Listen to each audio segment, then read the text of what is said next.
जब हम new economic policy की बात करते हैं तो न्यू इकोनॉमिक पॉलिसी में एक बदलाव जो बड़ा आया था वो ये कि फॉरेन डायरेक्ट इन्वेस्टमेंट जो है उसको भारत में बढ़ाने की कोशिश की गई थी। तो फॉरेन डायरेक्ट इन्वेस्टमेंट यानी प्रत्यक्ष विदेशी निवेश की चर्चा उस दौरान बार बार हुई थी कि भारत में एफडीआई बढ़ा, विदेशी कंपनियों का भारत में प्रवेश हुआ और उसके कारण अलग अलग सेक्टर्स को ओपन किए गए, बैंकिंग को ओपन किया गया, इंश्योरेंस को ओपन किया गया और भी बहुत सारे सेक्टर्स थे जिनमें विदेशी कंपनियों का प्रवेश पहले प्रतिबंधित था और 1991 की न्यू इकोनॉमिक पॉलिसी से उन सेक्टर्स में विदेशी कंपनियों को प्रवेश दिया गया। यहाँ इसकी भी चर्चा हुई कई बार कि फॉरेन डायरेक्ट इन्वेस्टमेंट एफडीआई यानी कि जो विदेशी कंपनियां हैं वो भारत में आकर के अलग अलग सेक्टर्स में इंडस्ट्री लगा सकती थी या किसी दूसरे जो भारत की जो देसी कंपनियां या पब्लिक सेक्टर थी उनमें अपना पूंजी निवेश कर सकते थे यानी कैपिटल इन्वेस्ट करते थे। और इसी से मिलता जुलता एक और टर्म जो हम लोग यूज करते हैं फॉरेन इंस्टीट्यूशनल इन्वेस्टमेंट, यानी कि कोई विदेश की कंपनी भारत के शेयर बाजार में या भारत की जो इक्विटी मार्केट में अगर पूंजी का निवेश करती हैं, उन कंपनियों में अपना पैसा लगाती हैं तो उसे भी एक नया नाम दिया गया जिसे फॉरेन इंस्टीट्यूशनल इन्वेस्टमेंट के नाम से हम लोग जानते हैं। लेकिन यहां पर हमारी मुख्य चर्चा होगी फॉरेन डायरेक्ट इन्वेस्टमेंट के ऊपर, एफडीआई के ऊपर। तो ये एफडीआई के जो थे वो दो रूट बनाए गए। There were two routes of FDI. एक को बोलते हैं ऑटोमेटिक रूट, तो आपने कई जगह लिखा हुआ देखा होगा ऑटोमेटिक रूट में इतना % अलाउ रहेगा। गवर्नमेंट रूट, दो रूट हो गए तो automatic route and government route. अब बात ये उठती है कि ऑटोमेटिक रूट का मतलब क्या होता है और गवर्नमेंट रूट का मतलब क्या होता है। तो देखिए, अगर मान लीजिए किसी विदेशी कंपनी को भारत में निवेश के लिए ऑटोमेटिक रूट की इजाजत है, यानी वो पर्टिकुलर सेक्टर पहले से ही डिसाइडेड है कि किस सेक्टर में ऑटोमेटिक रूट से प्रवेश मिलेगा और किस सेक्टर में जो है गवर्नमेंट रूट से प्रवेश मिलेगा। ऐसे बहुत सारे सेक्टर्स जो है ऑलरेडी डिफाइंड है, वो भी हम आपको बताएंगे कुछ एग्जांपल के साथ। लेकिन यहाँ पर पहले ये देखते हैं कि ऑटोमेटिक रूट का मतलब क्या है। तो देखिए, बाय दिस रूट यानी automatic route FDI is allowed without prior approval by government और रिजर्व बैंक ऑफ इंडिया। अगर किसी सेक्टर में या किसी इंडस्ट्री में बिना किसी सरकार के परमिशन या इजाजत या अनुमति के या रिजर्व बैंक के बिना अनुमति के निवेश करने की अगर स्वीकृति हो तो उसे क्या कहेंगे, ऑटोमेटिक रूट कहेंगे। दूसरी बात यह गवर्नमेंट रूट। गवर्नमेंट रूट का मतलब क्या होता है, तो आप इसमें इसी से आप अंदाजा लगा लीजिए। ऑटोमेटिक रूट में आपको न तो गवर्नमेंट ऑफ इंडिया से न ही रिजर्व बैंक ऑफ इंडिया से स्वीकृति की जरूरत पड़ रही है, लेकिन नाम से जैसा कि पता चलता है कि गवर्नमेंट रूट में आपको अप्रूवल की जरूरत पड़ेगी गवर्नमेंट ऑफ इंडिया से भी और आरबीआई से भी। तो देखिए यहाँ पर by the prior approval by government is needed by this route. अब गवर्नमेंट का मतलब क्या है यहाँ पर, तो गवर्नमेंट ने इसके लिए अलग अलग विभाग बनाए हुए हैं कि किस विभाग से संबंधित है, कौन सा इन्वेस्टमेंट किस विभाग से संबंधित है। और जो हमारे यहाँ जो व्यापार या वाणिज्य का जो एक विभाग है ऑलरेडी, वो कॉमर्स मिनिस्ट्री ऑलरेडी हमारे देश में काम करती है। तो अब इस अगर गवर्नमेंट रूट से अगर इजाजत लेने वाले किसी सेक्टर में इन्वेस्टमेंट होता है तो देखिए कितनी सारी चीजें इन्वॉल्व हो जाएगी। एक तो फॉरेन एक्सचेंज मैनेजमेंट एक्ट इसमें लागू हो जाएगा, फेमा का जो प्रावधान है वो पालन करना पड़ेगा, फेमा। फिर जिस मिनिस्ट्री से रिलेटेड वो डिपार्टमेंट होगा, मान लीजिए एग्रीकल्चर कोई प्रोडक्ट लगाना है, एग्रीकल्चर इंडस्ट्री लगानी है तो स्वाभाविक है कि कृषि मंत्रालय से संबंधित मामला होगा। अगर मान लीजिए कोई हैवी इंडस्ट्री लगाना है, कोई स्टील इंडस्ट्री लगाना है तो इस्पात मंत्रालय से संबंधित मामला होगा। तो वो मिनिस्ट्री भी, उसका भी रोल आ जाएगा इसमें। तो एक तो फेमा का ध्यान रखना पड़ेगा, मिनिस्ट्री और द डिपार्टमेंट कंसर्न, जिस डिपार्टमेंट से संबंधित वो होगा, वो इंडस्ट्री होगी, उसका भी आपको रूल्स रेगुलेशन फॉलो करने पड़ेंगे। इसके अलावा एक ऑलरेडी अलग से मंत्रालय है, department of promotion of industry and internal trade, इसको बोलते हैं DPIIT। कभी कभी तो फुल फॉर्म ही पूछ लेते हैं या टिप्पणी लिखिए, शॉर्ट नोट पूछ लेते हैं। तो आप अगर इन चीजों पे ध्यान देंगे ऐसे पढ़ते हुए तो आपके लिए कोई भी प्रश्न मुश्किल नहीं है। अब DPIIT क्या है, तो department of promotion of industry and internal trade, है ना, department of promotion of industry and internal trade. तो अब DPIIT से भी आपको लेनी पड़ेगी परमिशन। और मिनिस्ट्री ऑफ कॉमर्स जो होती है, वाणिज्य मंत्रालय, जो कि मान लीजिए विदेश व्यापार यानी फॉरेन ट्रेड वगैरह कर रहे हैं तो उस पर जो नियंत्रण या निगरानी रखते हैं वाणिज्य मंत्रालय, कॉमर्स मिनिस्ट्री, वो स्टैंडर्ड ऑपरेशन प्रोसीजर तय करती है, SOP बनाती है कि स्टैंडर्ड ऑपरेशन प्रोसीजर, मतलब जब कोई विदेशी कंपनी भारत में इन्वेस्ट करेगी, निवेश करेगी, यानी फॉरेन डायरेक्ट इन्वेस्टमेंट जब भारत में आएगा तो उसका स्टैंडर्ड ऑपरेशन प्रोसीजर क्या होगा, यानी किन किन तरीकों से उनके फॉर्म कैसे होंगे, क्या क्या फॉर्म भरना पड़ेगा, किन किन विभागों से स्वीकृति लेनी पड़ेगी, उसके लिए प्रक्रिया क्या होगी उसको परमिशन देने की, ये सब ये मिनिस्ट्री ऑफ कॉमर्स जो होती है ये तय करती है। तो ये बात आप समझ गए होंगे कि ऑटोमेटिक रूट का मतलब हुआ कि बिना सरकार के या रिजर्व बैंक की अनुमति के भी फॉरेन डायरेक्ट इन्वेस्टमेंट किया जा सकता है। गवर्नमेंट रूट का मतलब ये हुआ कि अप्रूवल बाय द गवर्नमेंट का अप्रूवल भी चाहिए, और साथ ही साथ गवर्नमेंट से मतलब ये है कि कौन कौन से सरकार के विभाग होंगे जो इसमें इन्वॉल्व होंगे, तो फेमा होगा, कंसर्न मिनिस्ट्री या डिपार्टमेंट होगा, DPIIT होगा, और मिनिस्ट्री ऑफ कॉमर्स जो है स्टैंडर्ड ऑपरेशन प्रोसीजर तय करेंगे। अब आप सोच रहे होंगे तो क्या ऑटोमेटिक रूट में फिर किसी को इन्फॉर्म नहीं करना पड़ेगा? नहीं, ऐसा नहीं है। ऑटोमेटिक रूट में आपको जो कागजी कार्रवाई होती है ना वो थोड़ी कम हो जाती है ना, प्रोसीजर जो होते हैं वो कम हो जाते हैं, और उसमें ये रहेगा कि आप जब इंडस्ट्री वगैरह लगा लेंगे या आप जब उद्योग लगाने के लिए पूरी तरह से तैयार हो जाएंगे तो आपको फिर इन्फॉर्म करना पड़ेगा। बाद में एक प्रोसीजर, उसकी फॉर्म और प्रक्रिया रहेगी, उसके तहत आपको इन्फॉर्म करना पड़ेगा। तो आप इन्फॉर्म कर सकते हैं, उसके लिए समय डिसाइडेड रहता है 30 दिन का समय। उन 30 दिनों में आप RBI को इन्फॉर्म कर सकते हैं और कंसर्न डिपार्टमेंट को बता सकते हैं कि हमने ये जो है इंडस्ट्री लगाई है, फॉरेन डायरेक्ट इन्वेस्टमेंट हमने किया है, इन सेक्टर्स में जो है हम भागीदारी कर रहे हैं। तो वो सब जानकारी तो सरकार को मिली जाती है, चाहे आप ऑटोमेटिक रूट से जाइए या गवर्नमेंट रूट से जाइए। सिर्फ ये व्यवस्था इसलिए की गई है कि बहुत सारी विदेशी कंपनियां भारत में इसलिए निवेश नहीं करना चाहती थी कि ये जो प्रोसीजर है बड़ा डिफिकल्ट है, अनेक विभागों से अनुमति लेनी पड़ती है, बहुत सारा जो है उसके लिए लाइसेंस फीस वगैरह जमा करना पड़ता, तो वो लोग इन सब चीजों से बचने के कारण वो इन्वेस्ट नहीं करना चाहते थे।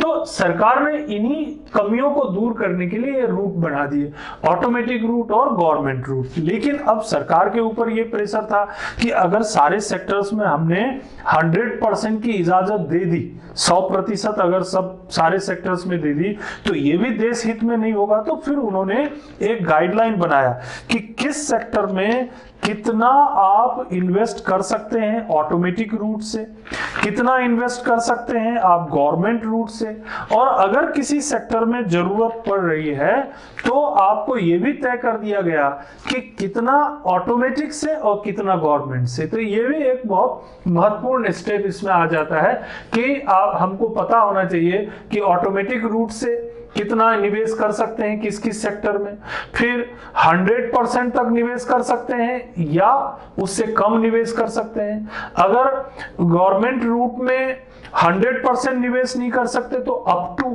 कहां तक कर सकते हैं, ऑटोमेटिक रूट से या गवर्नमेंट रूट से।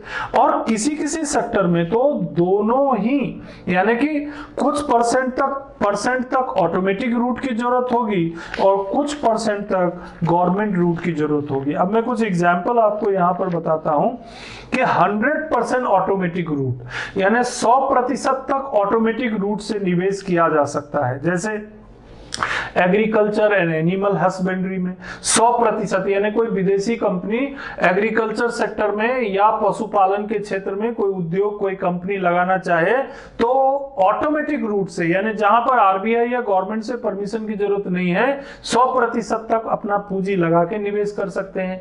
अगर मान लीजिए एयरपोर्ट यानी कि जो हवाई अड्डा वगैरह बनाने का काम है, अब देखिए इसमें भी दो चीज डाल दिया, एक ग्रीन फील्ड, ब्राउन फील्ड।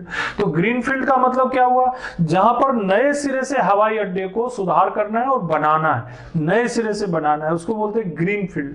अब ब्राउन फील्ड का मतलब है पहले से हवाई अड्डा है, उसने खरीद लिया और उसको अपने तरीके से उसे डेवलप कर रहा है। तो जो पुराने जो क्षेत्र होते हैं और वहां पर अगर हवाई अड्डा किसी विदेशी कंपनी ने डेवलप किया तो वो ब्राउन फील्ड के अंतर्गत आएगा, और अगर नए सिरे से कोई हवाई अड्डा डेवलप किया तो ग्रीन फील्ड के अंतर्गत आएगा। तो एयरपोर्ट में भी 100% ऑटोमेटिक रूट है। और आप देख लीजिए बायोटेक्नोलॉजी के क्षेत्र में अगर कोई आपको उद्योग लगाना है, बायोटेक्नोलॉजी के क्षेत्र में ऑटोमेटिक रूट में 100% तक जा सकते हैं।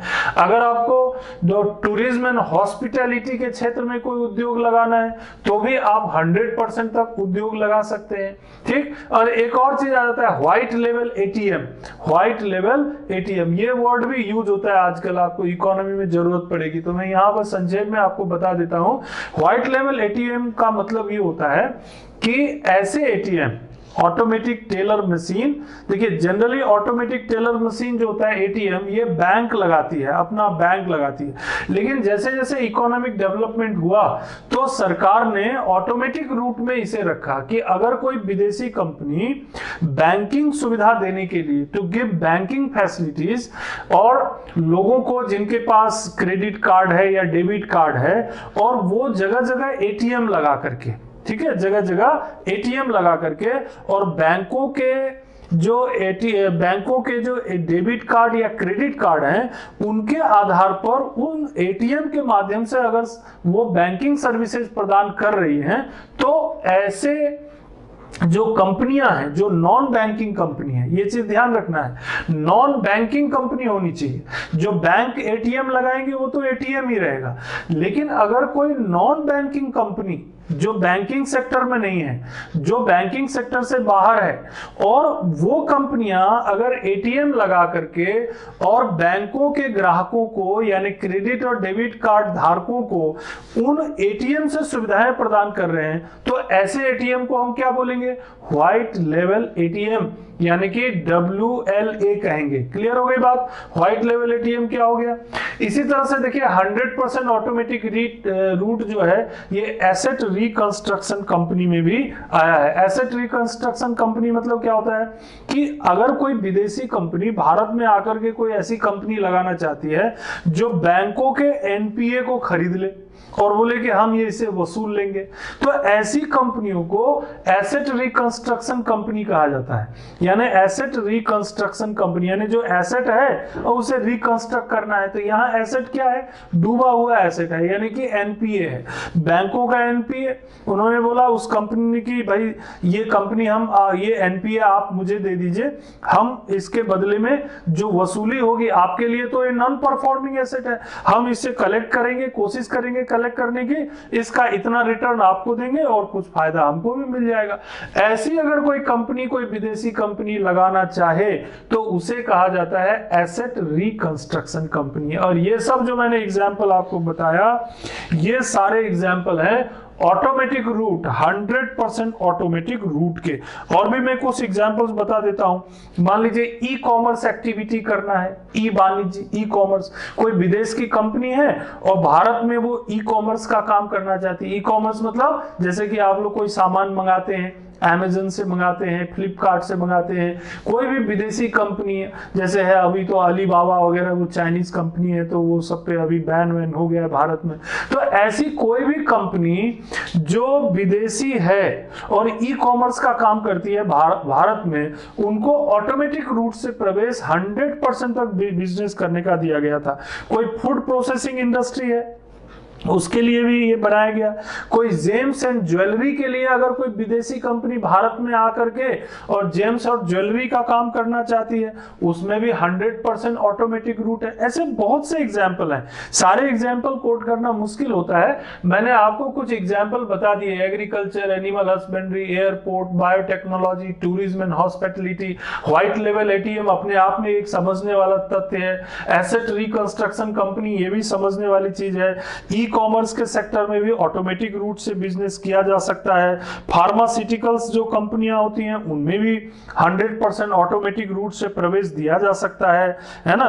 कंस्ट्रक्शन ऑफ हॉस्पिटल्स, कोई विदेशी कंपनी है और भारत में आकर हॉस्पिटल बनाना चाहती है, बनाने की छूट है, बना सकते हैं ऑटोमेटिक रूट से। कोई जरूरी नहीं है आप गवर्नमेंट से परमिशन लें, रिजर्व बैंक से परमिशन लें, जरूरत नहीं है। हाँ, भारत में आकर के काम शुरू करिए, जो सामान्य लाइसेंस की प्रक्रिया होती है उसके, और फिर बाद में आप आरबीआई को इन्फॉर्म कर सकते हैं। तो काम थोड़ा आसान हो गया। ऑटोमेटिक रूट में क्या हो गया, उन विदेशी कंपनियों को जो भारत में आने से डरती थी, जिनको ये लगता था कि भारत में लाइसेंसिंग की प्रक्रिया जटिल है, यहां पर परमिशन मिलना मुश्किल है, उन सबको इससे मोटिवेशन मिला और भारत में फॉरेन डायरेक्ट इन्वेस्टमेंट में गति बढ़ी।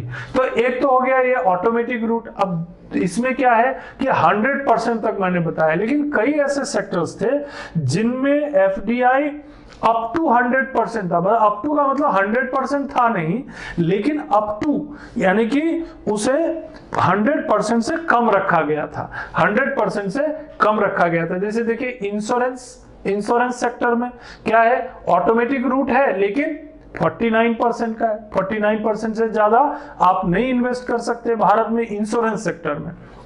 यानी कि अगर कोई विदेशी कंपनी भारत में आकर के इंश्योरेंस कंपनी लगाना चाहे तो उसे 49% निवेश करने की छूट होगी, तो 51% कोई भारतीय कंपनी लगाएगी।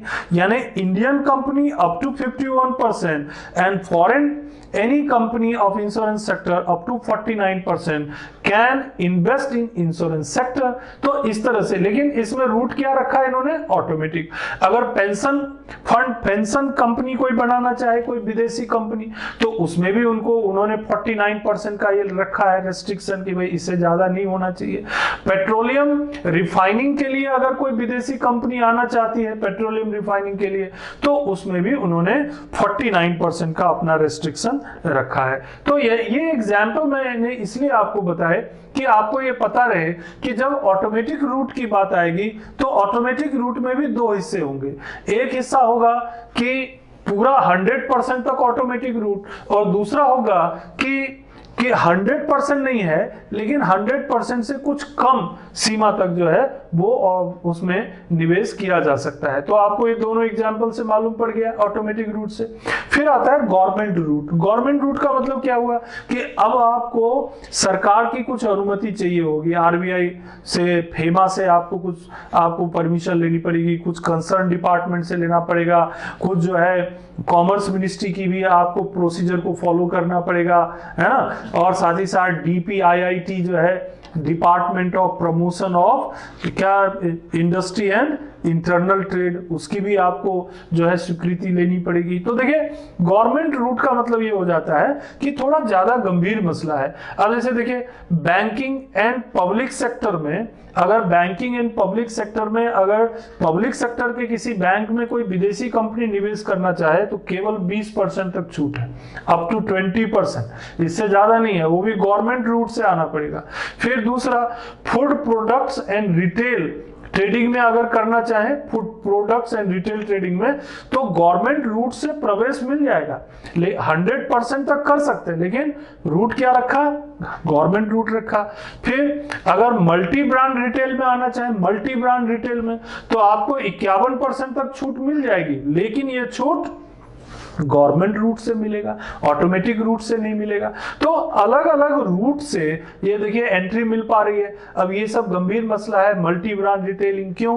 क्योंकि भारत में बहुत सारे छोटे छोटे व्यापारी हैं, दुकानदार हैं, कॉलोनियों में दुकानें हैं, उनकी रोजी रोटी चलती है। और अगर आपने मल्टी ब्रांड रिटेलिंग दे दी, कोई विदेशी कंपनी भारत में आ गई तो और किसी एक शहर में बड़ी दुकान खोल दी सस्ती कीमत, क्योंकि उनके पास कैपिटल भी ज्यादा होती है, वो डिस्काउंट भी बहुत ज्यादा दे सकते हैं। तो इसके कारण से क्या होता है, सरकार को इन सब चीजों को ध्यान रखना पड़ता है। तो गवर्नमेंट रूट से फिर आपको मिलेगी पर एंट्री। तो इसीलिए मल्टी ब्रांड रिटेल ट्रेडिंग में देखिए 51% तक ही है, और वो भी गवर्नमेंट रूट से आपको एंट्री मिलेगी। फिर एक रूट और आता है जिसमें क्या है, दोनों चीज को ध्यान रखना पड़ता है, यानी कि ऑटोमेटिक भी रहेगा और गवर्नमेंट रूट भी रहेगा। ऐसे भी कुछ सेक्टर रहते हैं जिसमें कि कुछ प्रतिशत तक तो आपको ऑटोमेटिक रूट्स तक एंट्री मिल जाएगी, लेकिन उससे ज्यादा अगर आपको चाहिए तो आपको गवर्नमेंट रूट में आना पड़ेगा। उसका भी मैं एक दो एग्जांपल दे देता हूं। मान लीजिए बैंकिंग सेक्टर में, बैंकिंग में प्राइवेट सेक्टर में कोई विदेशी बैंक जो है वो इन्वेस्ट करना चाहती है, तो आपको पता ही होगा कि 49% तक पहले कर सकते हैं वो ऑटोमेटिक रूट से। अगर आपने 49% तक किया तो ऑटोमेटिक रूट में ही प्रवेश मिल जाएगा। अगर आपने 45% किया, 40% किया, तो आपको गवर्नमेंट रूट में जाने की जरूरत नहीं है, ऑटोमेटिक रूट से प्रवेश मिल जाएगा। लेकिन 49% के ऊपर अगर आपको जाना है तो अगर आपको 51% करना है, 70% करना है, 74% तक करना है, 74 से तो ज्यादा मिलेगा नहीं, तो 49 के ऊपर अगर आपको करना है तो इसके लिए गवर्नमेंट रूट से एंट्री लेनी पड़ेगी। अब यदि मान लीजिए कोई बायोटेक्नोलॉजी सेक्टर में इन्वेस्ट करना चाहती है, कोई विदेशी कंपनी है बायोटेक्नोलॉजी सेक्टर में आना चाहती है।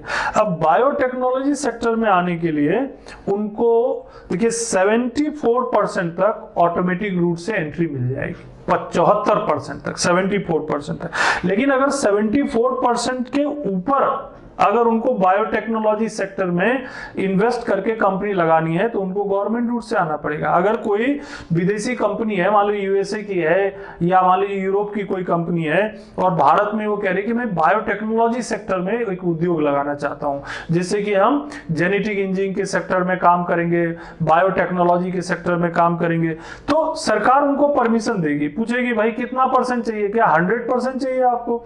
नहीं, वो कहेंगे कि नहीं हमें तो सिर्फ 50% चाहिए, तो कोई प्रॉब्लम नहीं, ऑटोमेटिक सेक्टर से आ जाइए। लेकिन अगर वो कहेंगे 100% हमको खुद का लगाना है, तो देखिए 74% तक ऑटोमेटिक रूट और 74% के ऊपर गवर्नमेंट रूट, है ना। तो दोनों सेक्टर से परमिशन चाहिए। इसी तरह से अगर मान लीजिए कोई डिफेंस के जो कुछ चीजों में सरकार ने परमिशन दिया है, डिफेंस इंस्ट्रूमेंट या डिफेंस से रिलेटेड कोई प्रोडक्ट बनाने में, तो वहां पर ऑटोमेटिक रूट में 49% और 49% के ऊपर अगर आपको इन्वेस्ट करना है तो आपको मिल जाएगा गवर्नमेंट रूट से परमिशन। टेलीकॉम सर्विस बहुत इंपॉर्टेंट है।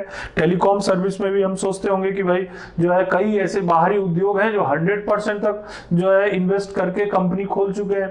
अब देखिए यहां पर भी थोड़ा सा ध्यान रखना पड़ेगा। टेलीकॉम सर्विस में अगर 49% तक आपको एफडीआई करना है, 49% तक, तो ऑटोमेटिक रूट से प्रवेश मिल जाएगा। लेकिन अगर 49% के ऊपर अगर आपको जाना है तो आपको गवर्नमेंट रूट से प्रवेश मिलेगा। ठीक है। इसी तरह से फार्मास्यूटिकल सेक्टर में अगर कोई विदेशी कंपनी उद्योग लगाना चाहती है तो उद्योग लगाने के लिए 74% तक ऑटोमेटिक रूट और 74% के ऊपर उन्हें जो है क्या सरकार की यानी गवर्नमेंट रूट से उनको एंट्री मिलेगी। अब इसमें कई ऐसे सेक्टर रहते हैं जहां पर ब्राउन फील्ड और ग्रीन फील्ड का भी प्रॉब्लम आता है। जहां ब्राउन फील्ड है मतलब पहले से ही कोई फार्मास्यूटिकल इंडस्ट्री है, घाटे में है, कमजोर है और उसके साथ काम करना है, यानी पहले से एक इंफ्रास्ट्रक्चर है, तो वो ब्राउन फील्ड हो जाएगा। तो वहां का नियम अलग रहता है थोड़ा। और मान लीजिए कोई ग्रीन फील्ड में आना चाहते हैं, मतलब नए सिरे से कोई उद्योग डेवलप करना चाहते हैं, ग्रीन फील्ड हो जाएगा। नए सिरे से कंपनी बनाना चाहते हैं तो उसके लिए थोड़े रूल में थोड़े अंतर रहेंगे। तो ये बहुत ज्यादा इसमें क्लासिफिकेशन हो जाता है। मैंने एक जनरल आइडिया के लिए आपको यहाँ पर चीजों को बताने का प्रयास किया है। इसी तरह से हेल्थ केयर सेक्टर में भी आप देखेंगे, हेल्थ केयर सेक्टर में भी ब्राउन फील्ड में अगर कोई कंपनी आना चाहे हेल्थ केयर सेक्टर में, विदेशी कंपनी, तो अप टू 74% ऑटोमेटिक रूट यानी ऑटोमेटिक रूट से उनको प्रवेश मिल जाएगा and above 74% they can come through the government route. तो अलग अलग सेक्टर में अलग अलग जो उद्योग हैं उनमें गवर्नमेंट सेक्टर से प्रवेश और ऑटोमेटिक सेक्टर से प्रवेश दिए जा सकते हैं। लेकिन कुछ सेक्टर्स ऐसे हैं जिनमें 100% ऑटोमेटिक रूट से प्रवेश मिल सकता है, कुछ सेक्टर ऐसे हैं जिनमें ऑटोमेटिक रूट से प्रवेश मिल सकता है लेकिन उनमें लिमिट है कि आपको 49% तक ही करना है या 74% तक ही करना है। कुछ सेक्टर ऐसे हैं जिनमें आपको अगर प्रवेश तो मिल जाएगा, 100% तक भी मिल सकता है, लेकिन कुछ प्रतिशत तक ऑटोमेटिक रूट से प्रवेश मिलेगा और कुछ परसेंट तक गवर्नमेंट रूट से प्रवेश मिलेगा। तो इस तरह से इसका अलग अलग सेक्टर्स में विदेशी निवेश को इस तरह से स्वीकृति दी गई है। तो आप लोग यहां समझ गए होंगे कि भारत में फॉरेन डायरेक्ट इन्वेस्टमेंट जो किया गया शुरू हुआ तो उसके बाद बहुत सारे नियमों में और नीतियों में बदलाव आए और उन नियमों और नीतियों के तहत फॉरेन डायरेक्ट इन्वेस्टमेंट, प्रत्यक्ष विदेशी निवेश जिसमें ऑटोमेटिक रूट, गवर्नमेंट रूट जैसी अवधारणा आई। आपको यहाँ पर मैंने व्हाइट लेवल एटीएम के बारे में भी बताया। ये जो टर्म्स हैं ये इकोनॉमिक्स में जगह जगह इस्तेमाल होते हैं, तो आप इस लेक्चर के माध्यम से उसे जानने का भी प्रयास कर रहे हैं और साथ ही साथ अपने नॉलेज को भी अपग्रेड कर रहे हैं। ये परीक्षा के दृष्टिकोण से भी महत्वपूर्ण हो जाता है। कई बार आपको ऑटोमेटिक रूट के ऊपर क्वेश्चन बन जाएगा, गवर्नमेंट रूट के ऊपर क्वेश्चन बन जाएगा, प्रीलिम्स में भी ये क्वेश्चन आ सकता है, यूपीएससी प्रीलिम्स से भी रिलेटेड क्वेश्चन बन सकता है और मेंस में भी आपसे पूछ देंगे कि भाई बताइए कि भारत में जो फॉरेन डायरेक्ट इन्वेस्टमेंट है उसमें गवर्नमेंट रूट की स्थिति क्या है या ऑटोमेटिक रूट की स्थिति क्या है। तो वहां पर ये जो कॉन्सेप्ट है ये आपके काम आएगा। तो इस तरह के बहुत ही महत्वपूर्ण और बहुत सारी जानकारियों के लिए आप हमारे चैनल को सब्सक्राइब करिए और हमसे जुड़े रहिए और साथ ही साथ अपने विचार, अपने कमेंट्स और जो लिंक वगैरह है उस पर आप जो लिंक जो है वो डिस्क्रिप्शन में दिया रहता है उसके आधार पर आप हमारे साथ बने रहिए। तो लगातार जो इकोनॉमिक्स ही नहीं, यूपीएससी और एमपीपीएससी और स्टेट पीएससी के लिए जितने भी कॉन्सेप्ट हैं वो धीरे धीरे आपके सामने आते जाएंगे और धीरे धीरे आप ये समझ जाएंगे कि इस चैनल के माध्यम से आप यूपीएससी और एमपीपीएससी के साथ साथ दूसरे एग्जाम की भी बेहतर तैयारी कर सकते हैं। धन्यवाद।